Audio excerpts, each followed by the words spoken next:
Where am I? Why do I feel so dry? Product placement in my dream? They've gone too far. But maybe I haven't gone far either.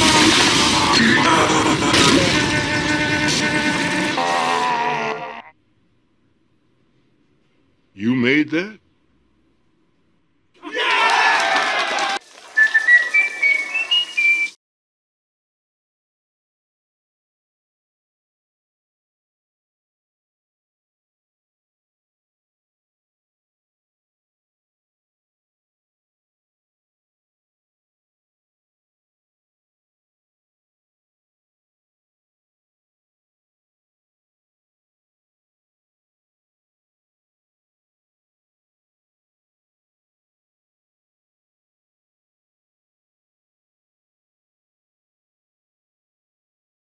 Mic check, mic check, mic check.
Hey everybody, it's Friday. Let's do the check mic and audio and visual and smell-o-vision if you've got it. Sound and visual is good. All right, great. I just warned Ben I might be a little plucky once that camera comes on. His question was simple. Frisky. Frisky too? Well, that'd be this. Plucky means brave. Oh, well, what? Frisky? I would think frisky would be kind of like... Frisky describes you to a T. Okay, I'm frisky now. All right. So even though it's been a short week here, we had Labor Day weekend on Monday. We've been very busy kind of going through a whole bunch of different work this week. You want to mention why you guys are here and not Mark? Oh, sorry. Good point. So Mark and Andrew both went to Dragon Con. Both came back with Cron Cud. Nice. Con. It was crud. a cow con. That was great. A cow con. So Andrew had just recovered towards the end of the week. Mark is still sick, though capable at this point. So over the last 2 days, he's been doing what he can from home so as not to get us sick. So it is me, and I know I'm not as exciting, so I decided to bring Ben along because Ben has all the information buried deep within his head. Is that true?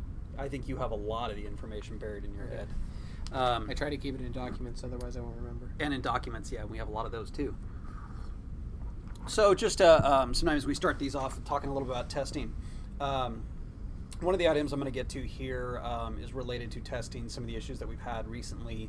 I'll go into that further. The TLDR is right now we are looking at possibly having a test. It really depends on the findings that Tim is making over there on the other side of the room, whether people can get some fixes in, and it really all comes down to stability. And we don't want to give you guys a bad testing experience. We actually want it to be useful. We want the time that we spend on the weekend keeping track of things, making sure that the server's up, all of that is actually worth our time, and we're going to get some valuable data out of it. So we will let you know later today whether or not we'll have any testing this afternoon or over the weekend.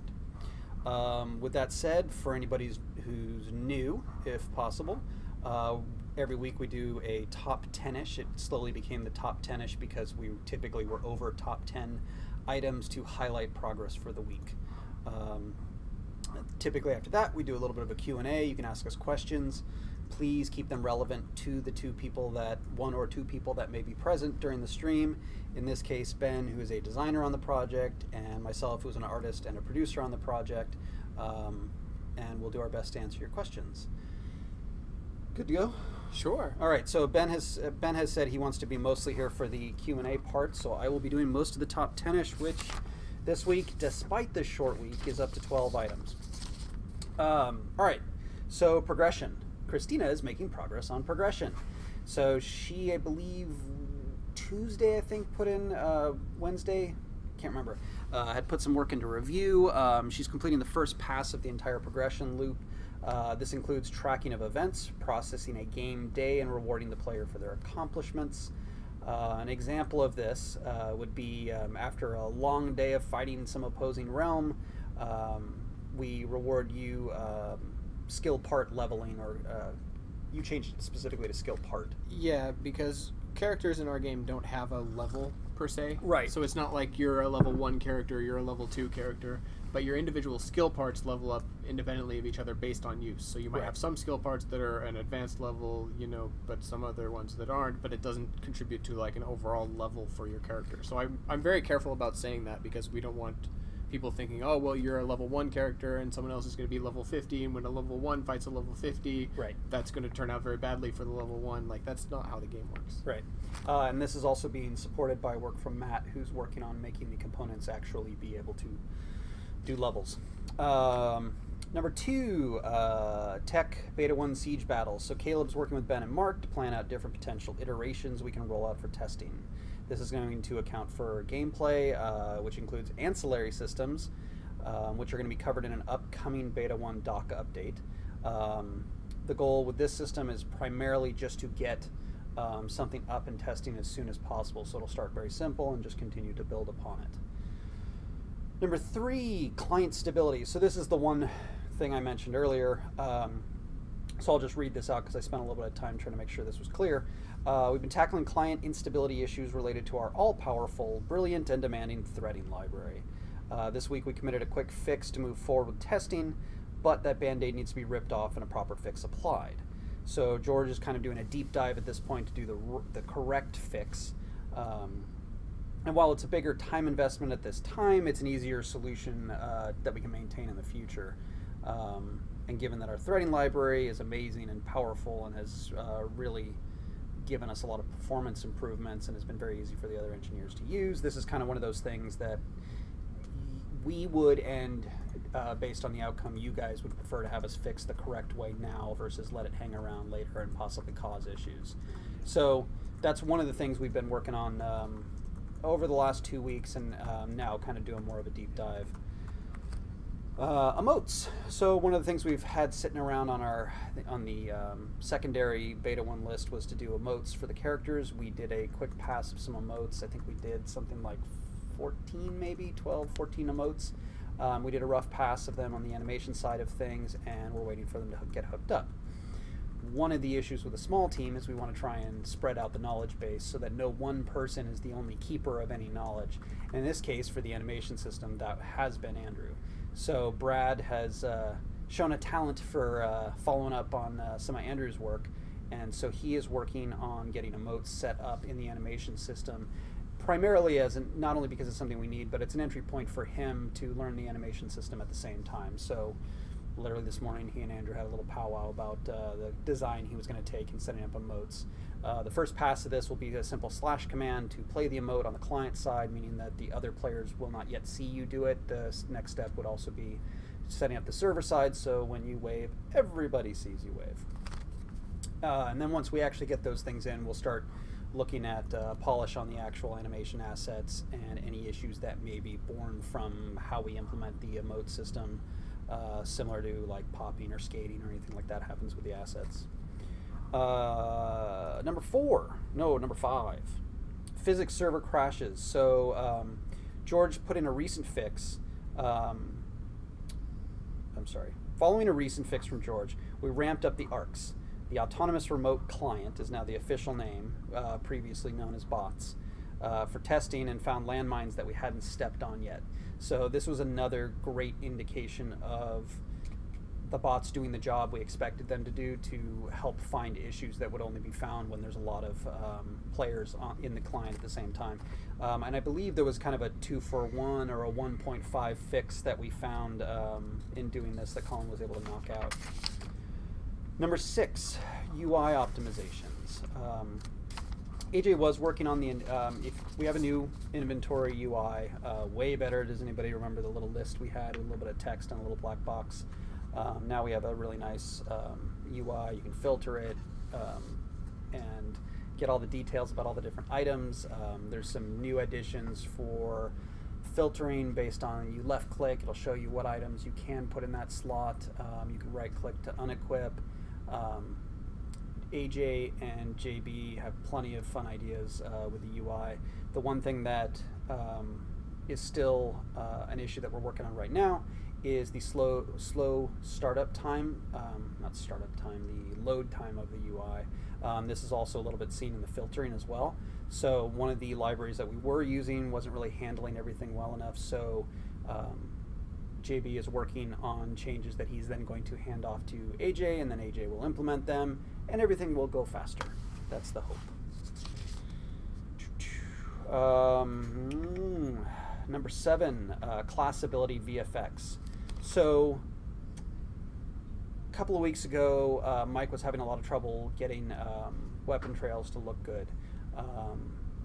And Andrew went in, did some magic in an afternoon, and now we have really nice arcs on the weapon swings. Additionally, Mike has gotten some new capabilities, new values that he can enter, and pretty much more buttons that he can press for making VFX. So he and Ben, literally as of yesterday, are starting to make progress through some of the systems and functionality that Gabe added in so that VFX can play on opposing on your targets. So they've been working through setting up some of the healer VFX. And right now, if you see these, they're going to be kind of like placeholder, like does this function? It's one of those things like we don't want to spend a lot of time making a specific thing look pretty when we need to actually get something on it, make sure the functionality is there, and then iterate upon it. So the two of them have been working together partially with Gabe just to work through those systems. So in any testing, probably if it happened today or next week, if you see any VFX that look wonky or like a work in progress, that's literally what they are. Some of the changes that Andrew put in may have broken other VFX. I saw one today that was clearly not correct. So that those are definitely a work in progress over the next few weeks. Well, none of that's been merged into main either. So if you want to see any of that happening in a test this weekend, I would have to merge that. Oh, okay, I was on Hatch earlier. There shouldn't be anything changing on there. That's what I mean. I think some of the stuff that Andrew put in, there's old stuff that didn't come out correct. But regardless, this is a good thing moving forward that they're now able to work on things like as I cast an ability. I mean, if you want to specifically say what you're working on right now. So like right now I'm working on trying to get basically all of the healer effects to play right. So anything tagged with heal should play a visual effect of some kind. There's sort of a hierarchy of visual effects so that if, say, a spell is casting a heal and it doesn't have a specific visual effect made for that specific spell, it'll fall back to like a sort of generic healing effect. So we're just kind of laying the groundwork with all the generic effects right now, and then we'll build up to having more specific unique effects for specific spells. But that lets us get everything basically functional in the first place, and then allows us to continue, going into each individual spell and being like, oh, this one should get a one-off unique effect specifically for this spell that's not just playing the generic version that everybody gets.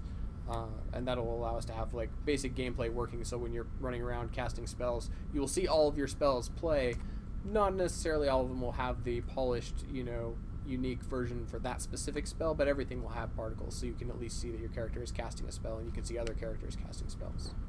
And we found a fun bug on your local server where things were bouncing around. There's something to do with physics. So we were throwing projectiles, and running a local server, it seemed like projectiles were not terminating at the proper time, so when they impacted, they would bounce off of the target instead of impacting right there, and they would disappear soon after that, so it was just like sort of a latency issue.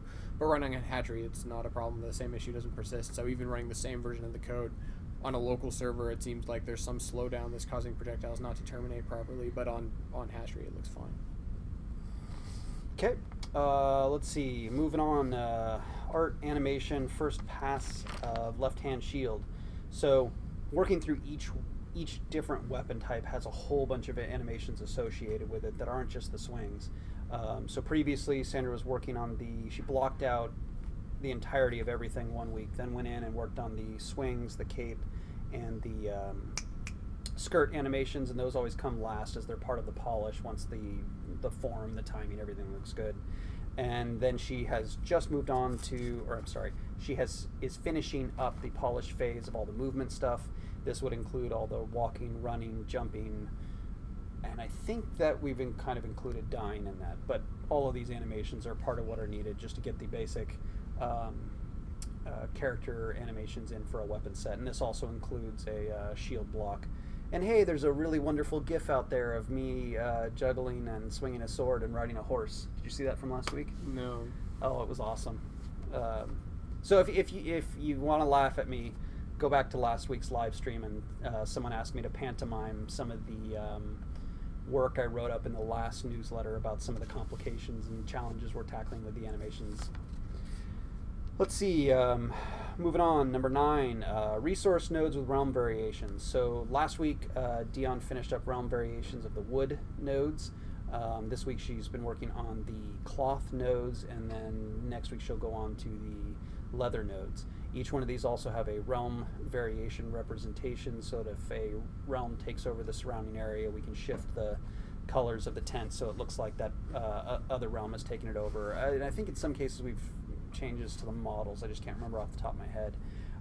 The main goal with these things is that in lieu of some tech that we're going to do later after the start of Beta 1, you'll be able to just kind of say, okay, there's a tent over there that's the shape of the wood one. I'm going to go gather some wood from it. As you get up closer, you'll see different color of wood denoting a different resource type. You'll be able to gather from it and go off and build a building with it. Number 10, TDD Realm Portal props. So John's been working on a couple of different things here. Previously, last week, I put in images of the TDD Realm portals. These are used for to denote a safe zone portal, so that in this case only the TDD can use it. We needed these because we didn't want players running across the map seeing a generic portal, getting to it and finding out they couldn't use it because it goes to an opposing faction's safe zone. In this case, we have a really cool model that Michelle sketched, and then John sculpted and worked on materials. Earlier this week, he worked on the props that are associated with the 3 realm variations. The Viking realm variations, based on Michelle's concept, had a bunch of hanging shields on it. So one of the things John did was reuse the pre-existing shield geometry and basically create new skins for it.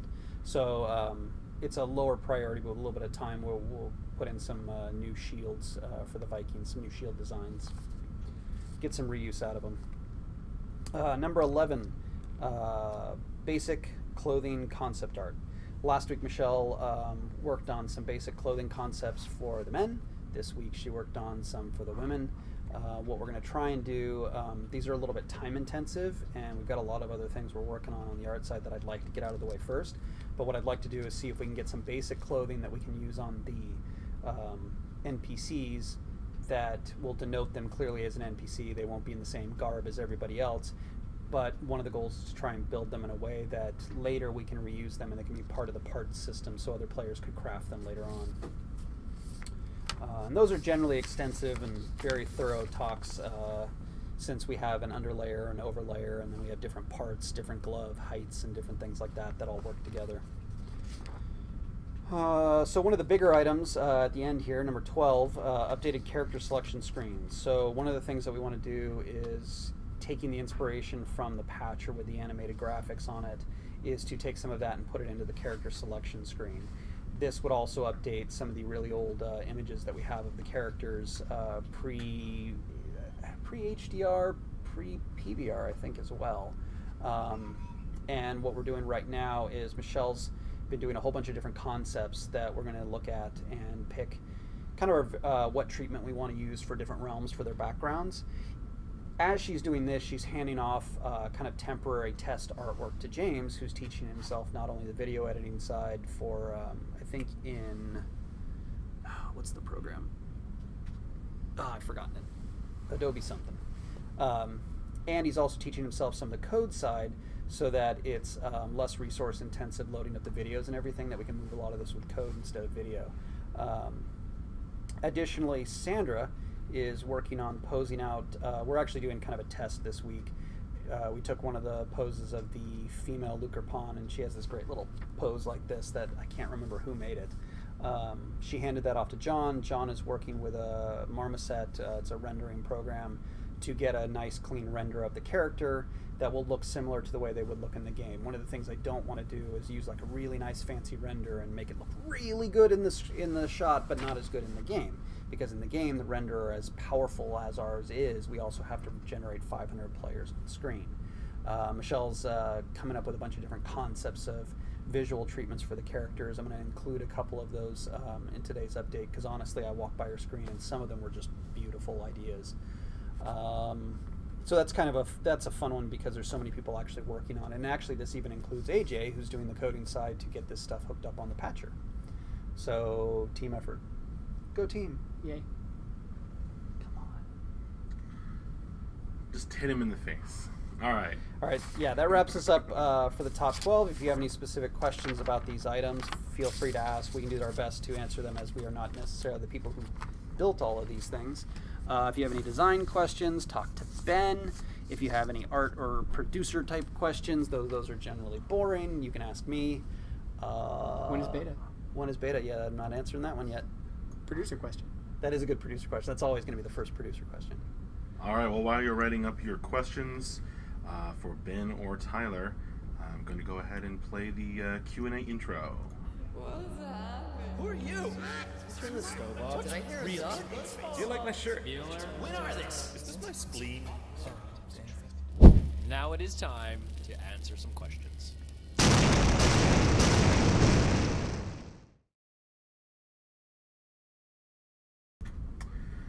Okay.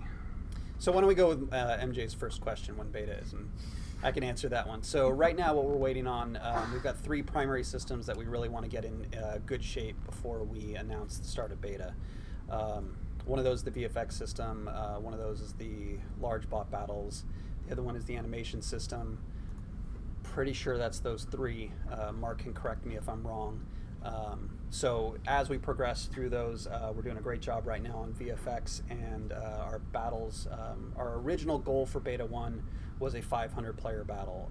If any of you have been paying attention or been in any of our tests, we've gone up over 2,000 with great frame rate, great performance. With VFX going off, we are all very happy about that. And per one of the line items on there, getting emotes is part of what we need for the animation system. All right. Zumos MMORPG asks, skill balancing in CU will be all about component balancing. How do you feel about the situation where one component is overpowered compared with another specific component, but rather weak in other combinations? I'm not sure exactly what that means, but if a component is only useful when combined with another specific component, then the result is still an overpowered ability, right? So either you would have to change that component somehow in a way that only affects its interaction with the other component that makes the combination strong, or you would just have to reduce the effectiveness of that component in general, knowing that that will also reduce its effectiveness in combination with other components, because having an overpowered ability isn't okay. So you have to somehow make sure that's not the case, even if that involves making something weaker in other cases than it otherwise should be. But I would hope that, you know, it's very contextually sensitive, but I would hope that there would be a way to adjust those other combinations upwards at the same time, so that it gets weaker in one way but stronger in another way, so that it still maintains relevance but isn't overpowered.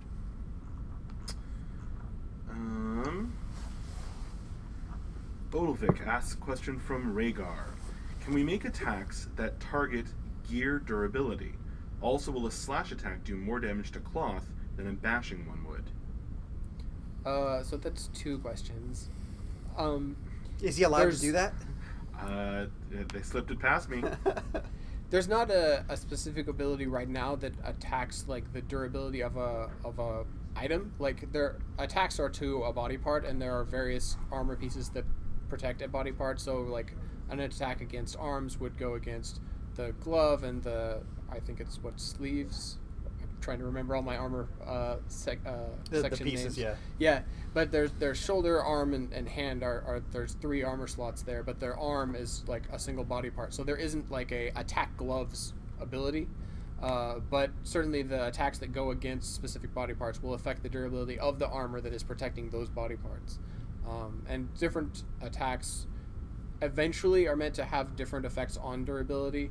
The specific example in the next question about do slashing attacks do more against cloth, they don't do necessarily more damage to cloth, let's say, but they'll do more damage to the character, and because the damage that passes through the armor is what deals damage to the durability of the armor, it sort of by default would do more damage than, say, a crushing attack would, because it wouldn't do as much damage as the slashing attack would, if that makes sense.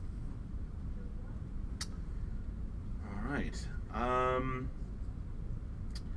Swazi asks, we've all heard about the potential for healer vision, and that sounds cool. How about showing some love for builders working in a physics environment? Have you at all considered builder vision? Color coding areas of weakness or stress in a building design would be a very cool and useful feature. Yeah, we've definitely thought about it. Yeah, I thought we've had conversations around that. We have, and the concern with that is that in order to display that sort of a heat map of where your building weaknesses are, you have to run those calculations in real time. And those calculations are really expensive to know when buildings fall apart. Like, that's one of the big problems with building physics in general, is that buildings have to be able to collapse and have actual stability calculations. So we've talked about it. Whether we'll be able to do anything like that, I mean, we can possibly bake off some of those calculations and have difference calculations between what you changed, and we'll have to see what we can do about that. But we would like to have some way to better display how your buildings are going to fall apart, or if they're going to fall apart, or how stable they are when you're constructing them. Yeah, and just to plug Swazi's work, if you guys ever see us post his stream over the weekend, he does some amazing buildings. If you ever want to get an idea of what you can do with just the current version of Cube, Swazi's been doing an amazing job.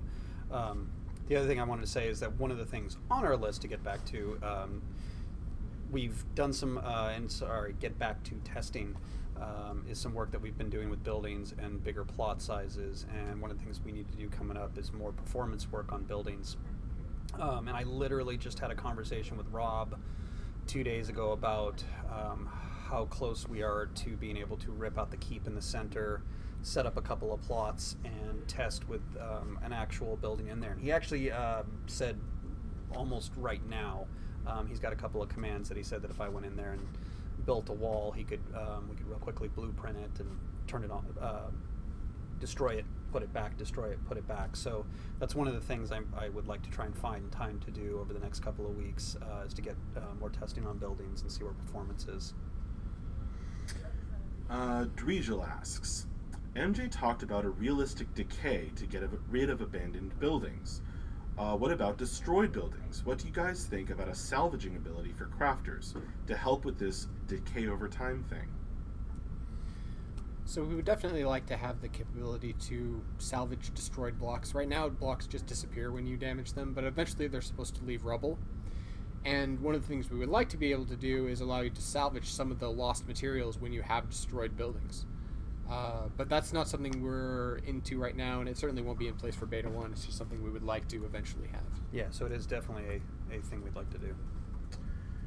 Adri Cortesia asks, you mentioned that Brad is slowly taking over the reanimation. A few weeks ago, MJ said that at some point, other programmers will continue with Andrew's work. Does this mean that the animation system is much closer to the state at which you are confident for the start of Beta 1? Let me see how to kind of talk about that. So the system itself is really great and really powerful.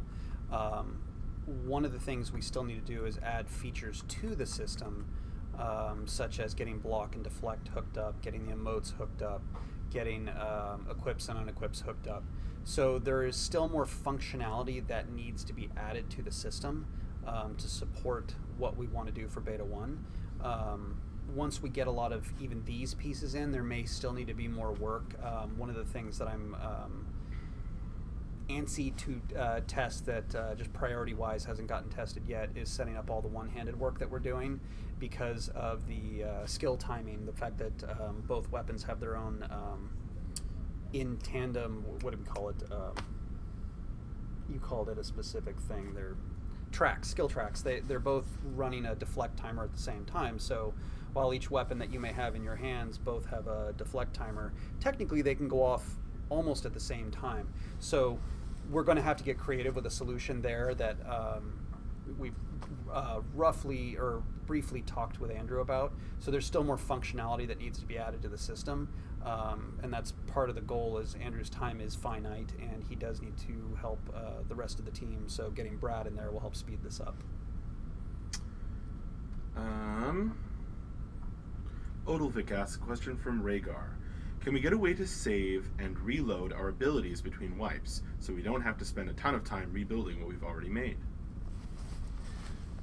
Right now, I don't think we have that capability, but the reason that we would do character wipes might involve changes to the ability building in general, and so a lot of abilities could potentially become invalid. As we move forward into like more of an ongoing live environment where we can't do character wipes as easily or want to persist characters for longer, we will need a way to invalidate abilities that become broken, either through removal of old components or changes to the unlock system or some for whatever reason that we need to invalidate abilities. We'll still need a way to persist characters that have invalid abilities and allow you to persist your configuration. At that point, when we have the capability to support that function, I think that it would probably be a nice convenience feature to add to allow players to keep their ability set but remake a new character, and then just have the abilities that they don't have access to anymore become invalid. But that's not something that I think we'll be starting Beta 1 with. Folks, I'm skipping over a couple questions that would be better directed at Mark Jacobs when he's back in the office. Horst Rudolph asks, will there be combo spells that use 2 weapons? Right now they're not, because each hand is operating on its own independent skill track.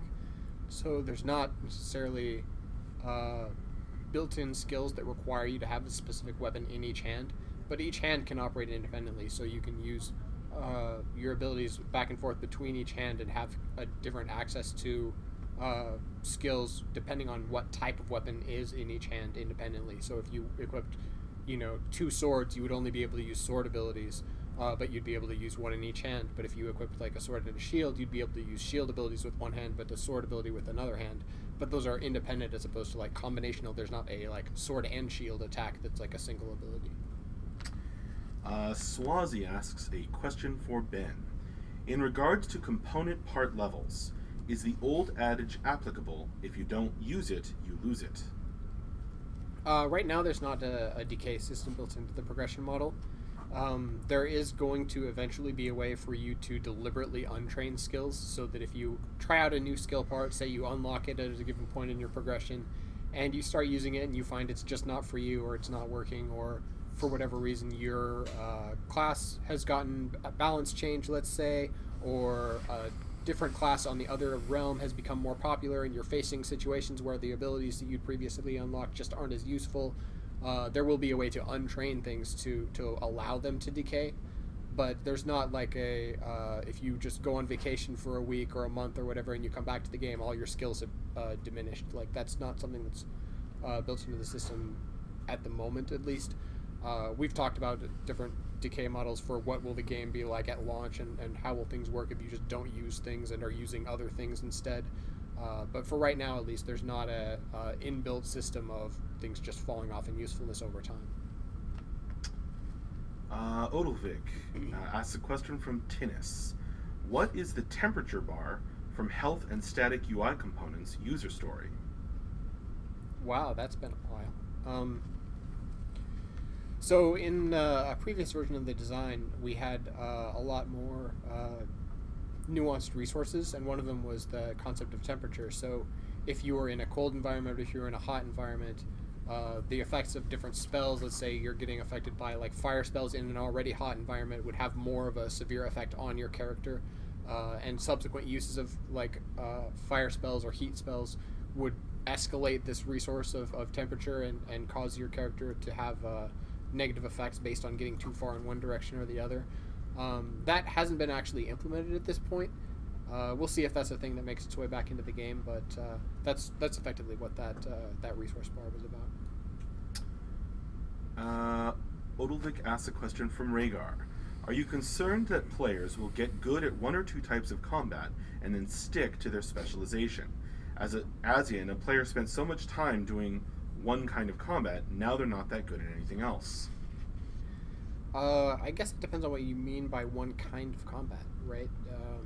That also sounds like it's players' choice to do so if they want. Well, so to some extent, you don't want players to get bored or burned out, right? And so if you're picking one thing, one specific area of gameplay, and you're focusing exclusively on that area of gameplay, you have like a sort of higher burnout potential doing the exact same thing day after day than if you do a few different things or have a little bit more variety in your experience.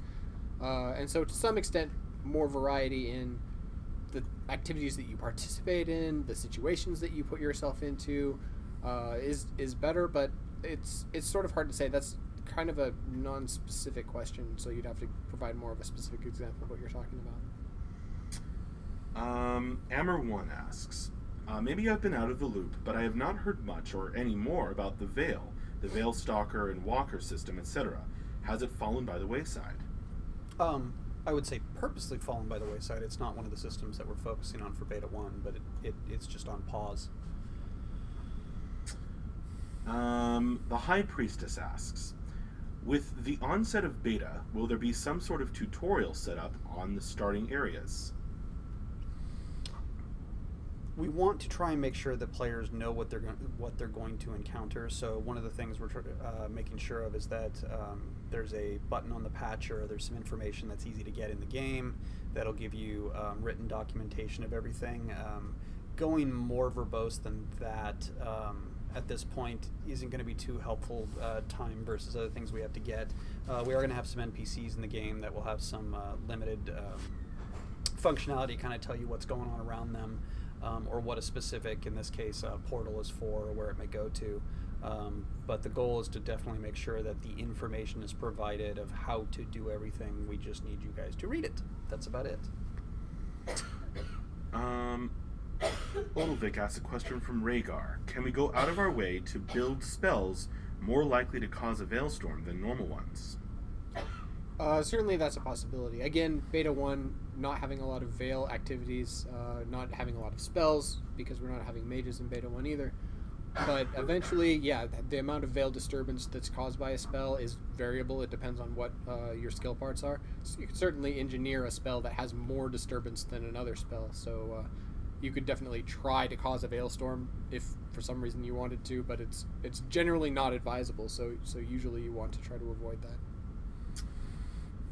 Freck TV asks, from what I've seen on class design, the main healers for each realm seem to rely almost entirely on flavor mechanics, as opposed to everyone having a standard toolkit of heals and a sprinkling of flavor mechanics to differentiate them. I'm worried that any aspect a realm's healer is weak at will become a realm-wide handicap. Am I wrong to be worried? And is this a design choice for healers to be part of the rock, paper, scissors? And or am I just underinformed on healer class design? Good question. So this is a design choice.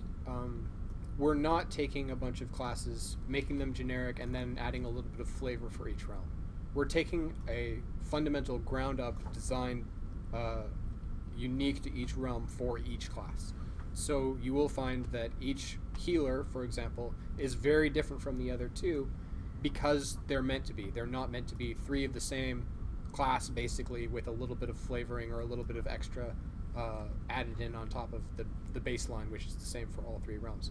This means that the playstyle for each realm is going to be vastly different from the playstyle of the other realms. So you're right, an entire realm will have strengths and weaknesses, not just each class, but that's the way basically we sort of intend for the game to work. So as you decide which realm to join, you're going to have to take into account not only what class you want to play, but what playstyle for which realm you enjoy the most. So it's going to be something that we're going to have to look at, as closely as we can as testing goes on. And you're right, it may cause some controversy and some challenges in terms of the overall design and balancing of the game, but looking at it from a meta level, assuming we can come to a point where the three realms are generally balanced against each other, the fact that realms have strengths and weaknesses as well as classes have fundamental differences with each other is something we're trying to get to a point, and I'm fairly confident that we can get balanced.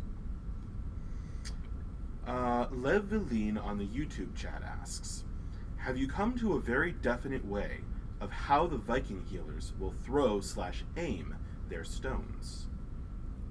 So stones. The actual stones that are like ground placeable objects are thrown in the same way as other projectiles, which is that you can use auto targeting by just selecting a friendly target and throwing the stone at them, or you can use the manual targeting system, which is the same one we've shown off with our siege engines, where you can select an arc and throw it at a location on the ground. Either way, it will end up at a location wherever it lands. Even if it hits a player, it'll end up next to them. So you'll have a projectile that flies through the air and lands on the ground and then creates an object there at that location that has an aura effect around that for as long as it lasts. Galtroid asks, or Trolled, I'm not sure. Galtroid. I like that. You have mentioned the game will spawn objectives around the world. Are these locations static or dynamic? I was thinking that a semi-intelligent spawn system could help mitigate zergs and encourage interesting small to medium-sized battles. I'm not sure exactly what context you're talking about there with the objective spawning around the world, but there is certainly an amount of dynamic spawning of certain things. So resource nodes are something that are going to appear and disappear and be consumed and show up in different places, which will give different locations in the world value that changes from time to time, say week to week, month to month. So if there is, for example, a really big mine that has really high quality resources, once that's mined out and gone, it doesn't necessarily come back in that same location because of our dynamic bubble system that allows mines to be instantiated in different locations. So an area might previously have been very valuable and had a lot of fighting going on around it, but then once the resources are gone and they spawn somewhere else in the world, that area might fall off in its value, so that fighting will shift around, and that will hopefully create an interesting dynamic. Other things, though, important places of power are static. They are hand designed in a very unique way to be points of interest that are built into the terrain in such a way that we can't really, or wouldn't want to really, have them be things that dynamically shift and appear and disappear from time to time. So there will be some static map elements that are important, that are always present in a specific location, and there will be some things that shift around and help create a dynamic nature and changing value system to the different points in the world. Horst Rudolph asks, will there be a system preventing getting stuck because of allies? For example, if someone's building a wall around you while you're on the plot, or people standing around you forming a human wall. Can you try and do that again? I'm not sure what that means. Will there be a system preventing being stuck because of allies? For example, if someone's building a wall around you, or if people stand around you. So, if people stand around you, you can just leave. While you're in travel, you're not going to collide with allies. While you're in combat, you do collide with allies that are in combat. But if you just change to your travel mode, you can walk through other allies, which means that while you're out of combat, if you're just running around town or whatever, you're not going to be constantly bumping into people. You're not going to have people blocking doorways and things like that. But while you're fighting, you're going to have to worry about, shooting your arrows through your friends who are also fighting and things like that, and blocking off doorways and stairwells and things like that is going to be important even for your allies, because shifting into travel mode while you're fighting means not only can you not use combat abilities, but you're going to effectively take more damage and have potentially some other negative effects applied to you if you are attacked while you're in travel. So the idea is that in combat, you do collide with allies. Out of combat, you don't collide with allies. As far as having a structure built around you, you would have to be sitting someplace for a pretty long time for that to be a problem. But if for some reason you do get like locked in a room or something, there will be a way to get out of that, because we don't want players to have to contact customer support every time they get stuck. I've been walled in again. Yeah, well, you've been walled in, or you fell into a hole Yeah, that you build couldn't get times- out of, or any number of reasons that characters can get stuck in the world. We need a basic function Right. of like getting Stuck. out of being stuck. Yeah, and for the actual game minus testing speed up, building is slow. Darrow10 asks, will we be able to receive trophies for killing other players or certain PvE creatures? So trophies, I'm not sure. We don't have a system right now of trophies or of achievements for doing specific things. There is a system for bounties. So if there's a bounty on a specific player, then you can get a reward for killing that specific player.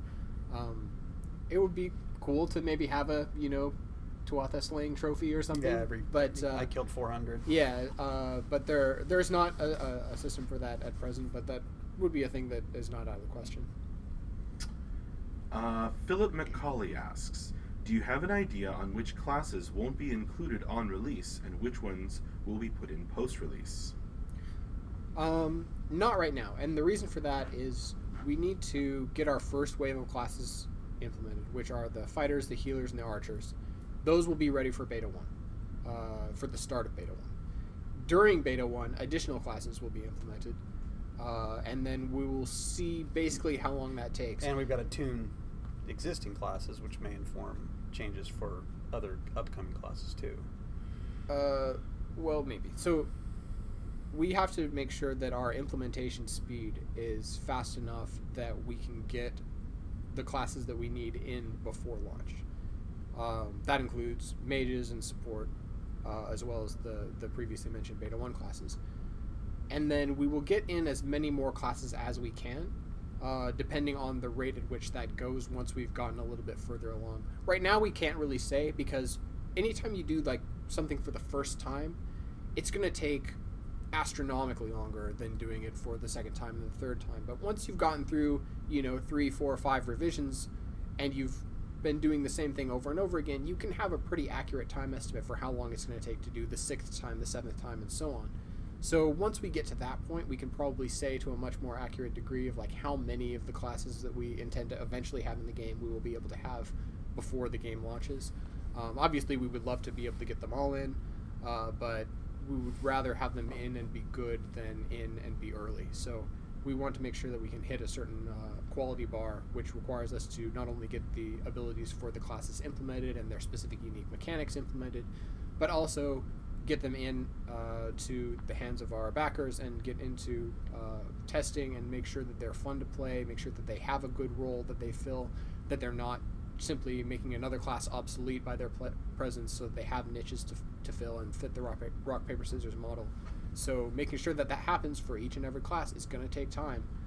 How much time is still something that's very much undefined. So I can't really give you a firm answer of like this class will absolutely be in or not be in before the launch of the game, but as we get closer to that time, we will probably be able to give you a much firmer idea. We have an SAT question here. Odelvik asks, please complete the phrase, Tyler is to trees as Ben is to what? Numbers? I don't know. It's honestly what I think about. Like, numbers aren't as square. Values, balance. Do you want to complete it yourself? I don't know. Tyler only worries about trees a little bit some of the time. Right. Right. So like, it's hard to say that I have a specific thing that I worry about only some of the time. But yeah, I mean, you could say like XML. I guess sometimes I work in XML, sometimes I work in the World Editor, sometimes I work on writing documents, sometimes I'm managing things in spreadsheets. So there's just in sort of the same way that sometimes Tyler I'm doing is trees. being a producer, I haven't touched trees actually. Actually, I touched trees yesterday. I stayed trees. late and worked on some trees. Okay. Horst Rudolph asks, will plots in player-made towns be organized? Will the guild handle all the plots, the walls, etc., or will the villagers be free to build anywhere except on other plots, which could lead to a messy town? Well, you could certainly have a messy town if you would like to. We've only talked a very small amount about how to allow guilds to effectively subdivide the plot, like sort of the mega plot that will be associated with the size of a guild plot. But we would like to be able to allow for some method of subdivision so that a guild can say, okay, here's our overall plot. It's, this really big size, and we want to say, the housing district is over here, and, Bob gets to put a house on this corner, and Dave gets to put a house next to Bob's house, and so that not everyone can put blocks everywhere, and that leads to total chaos, with actual in-game enforced rules. But that's not a thing that we've really gotten into as of yet, because right now we're just at the point of there are plots in the world. You can build on a plot. You can say who of your realm can build on that plot and help you with it, and enemies can't build on it, and it can get taken over when enemies attack it, and some of the more basic fundamental features like that. So guild plots will eventually be a thing. Subdividing plots hopefully will eventually be a thing that's supported in specific gameplay mechanics, but that's a bit further down the road than we're into right now. Aaron Walker asks, if I get a rare material, what's stopping me from selling it for real cash? Wouldn't that make the game buy to win? Buy to win. I think he means selling it for real cash outside of the game. Yeah, well, so there's no mechanic that we even theoretically could implement that would prevent you from trying to sell in-game assets for real-world money. So if you decided that you wanted to sell your in-game currency, if you decided that you wanted to sell your account, if you decided that you wanted to sell your resources for real money, all it takes is you performing a PayPal transaction and then performing an in-game transaction, and we have basically no control over that. It will be against our terms of service if you get caught doing that, and there will be some ways that we can catch some of those people doing these things. Then obviously there will be action taken against your account. But there's no way we could really prevent that, and it's a problem for all online games. Everybody has gold sellers, everybody has account sellers, everybody has sort of these problems, and they haven't been really solved to a substantial degree because we don't have anything like a universal ID system, universal gamer tag system, where you can effectively ban players from video games for performing these actions, especially when you can just keep creating accounts that are duplicates and things like that. So I don't really have a good answer for that, unfortunately. It is a problem. It is something that will be against our terms of service, but as far as actual implementable mechanics to keep that from happening, there isn't really a specific thing. We'd have to look into witchcraft or voodoo, or I don't necessarily think that voodoo is the answer, but it could be. I will say though that there's not as much of a value on rare resources as there would be in other games. A lot of the times, gold or items or accounts or levels or things have a really high value in some other games, where there is this massive time investment in acquiring things and this massive power gap in acquiring things, that it becomes really worth it to people to sometimes spend real world money to acquire in-game items. In our game, it's not that valuable. There's, as we've talked about, mostly horizontal progression, so it's mostly a matter of choice to determine, I want a really light sword as opposed to a really heavy sword that does really high damage, because I want my sword to be fast, not damage per hit exclusive. So there will not be as much value overall to an item. So if you get a rare resource in our game, in terms of its theoretical cash value, I think it will be considerably lower than what it would be, getting a rare epic drop in another game that actually matters a whole lot more in terms of overall power scale to your character. So hopefully there will be less incentive in our game to do things like that, but obviously it's still a thing that's possible, and there's not a whole lot we can do about it except say it's against the rules. All right. Should we give a 5-minute warning and then go to opening the gifts that we've received? All right, so 5-minute warning, folks.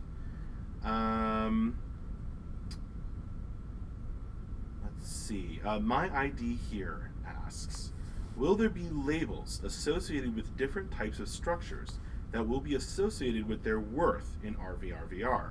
If so, will it depend on cube counts? Labels on the structures to determine their worth. So that would be like if you said automatically, this is a keep plot, or this is a tower plot, or this is a fortress plot, or something like that. Right now, we haven't come up with a specific naming convention for things. There are different plots of different sizes and different block counts, but they're not like categorized in a way that could be named right now, because we can just literally put whatever numbers and whatever dimensions we want. For the final game, that might be a thing that we explore, because it will give players a much more clear idea of like, oh, this is a guild plot versus this is a individual player plot. But there might be some leeway within those categories, so where they're like, this is a small housing plot, or this is a large housing plot. But even then, that would still be labeling to some extent, or there might be, some flexibility of where a small housing plot means between X and Y number of blocks, and some have a bit more and some have a bit less. We'll see where it ends up.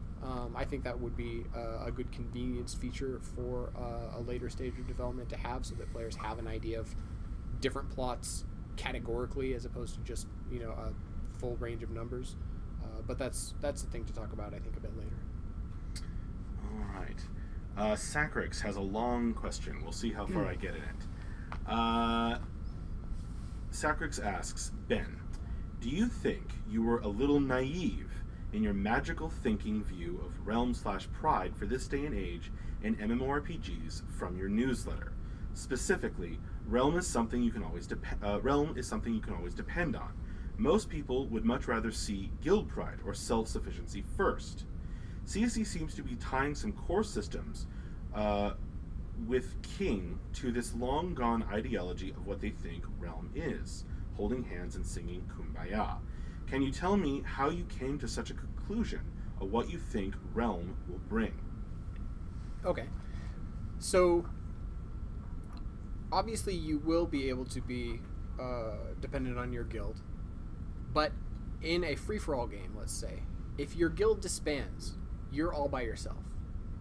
In a realm-based game, if your guild disbands, you're still on a realm. You still have a team. If you're a solo player, right?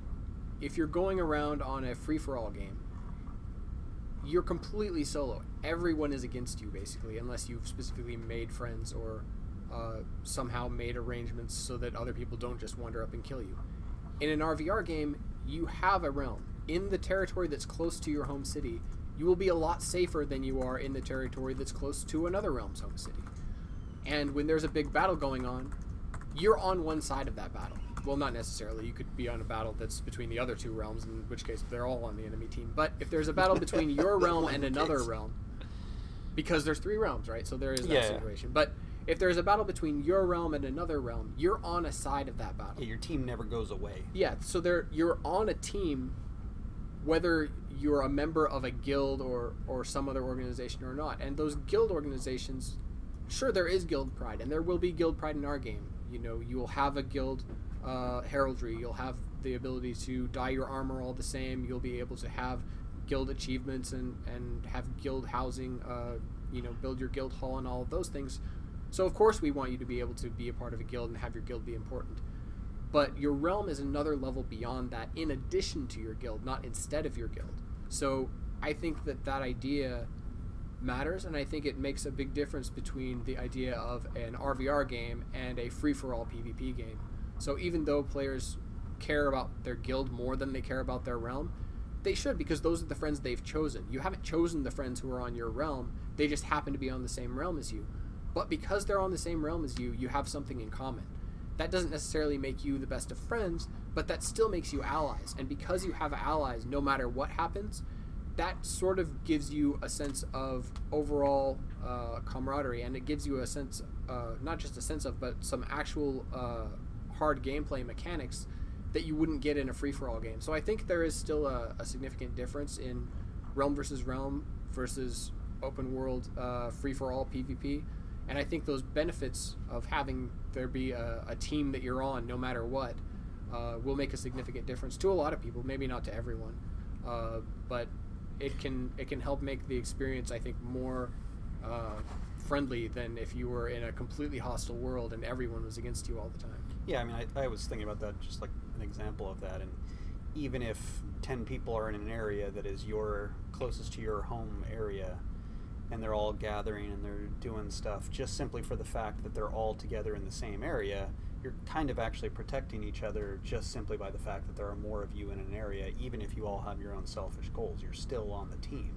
Like if I'm an opposing player and I come into an area and there's 10 Vikings running around all doing their own thing, I'm going to be less likely to invade that area solo. I'm going to go get some friends. And then if I go into your area and take it over, even if those people's gains are selfish, they are still going to try and defend the area, knowing that if they lose it, they don't get the thing they're there for anyway. Yeah. So by the design of the game, you are essentially helping out your team just by playing the game. Yeah. So Even if your intention isn't like, hey, buddy.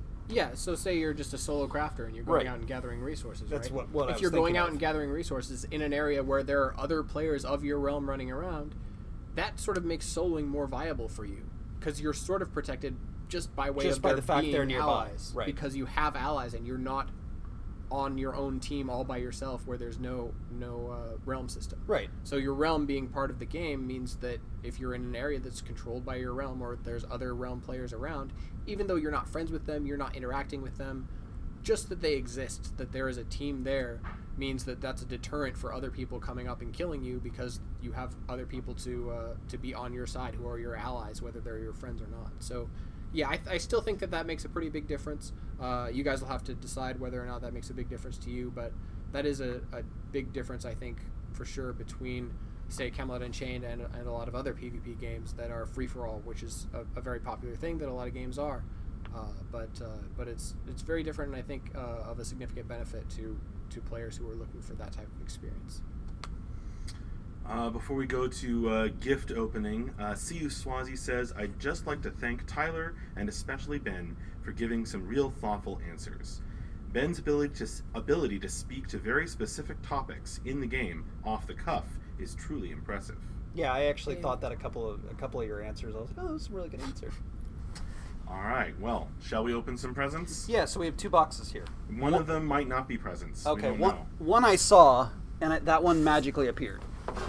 Magic boxes. All right. Okay. So typically the way this works is if it says City State Entertainment, we assume it's a gift, because typically if I order anything for the office, it'll have my name on it. So... And if you do, hopefully if you this are isn't kind pads enough of paper. To, if you are kind enough to send us presents, be sure and include a note so we know who to thank. This is a noteless large jar of Copico Cappuccino candies. Okay, this is from Ludovic. Ludovic, Who has thank sent you us very many much. Is he gifts. in stream by chance? I'm not sure, maybe. Although I think Odovic's still around, yeah. Strong and rich coffee candy. These will not last long, I can tell you that. I want one. Thank you very much. Immediately one after already? the stream. These are half of them are gonna be gone. Thank you very. I mean, seriously, they're going to be gone like that. Thank you so much. All right. Now, here's another box. That we think is.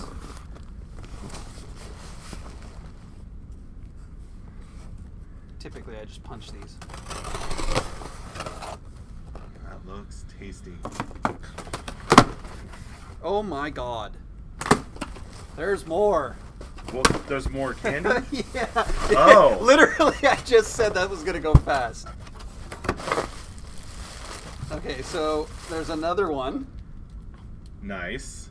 It's just a multi-part. I think Right, maybe we're right. supposed to send some of these to CSE West.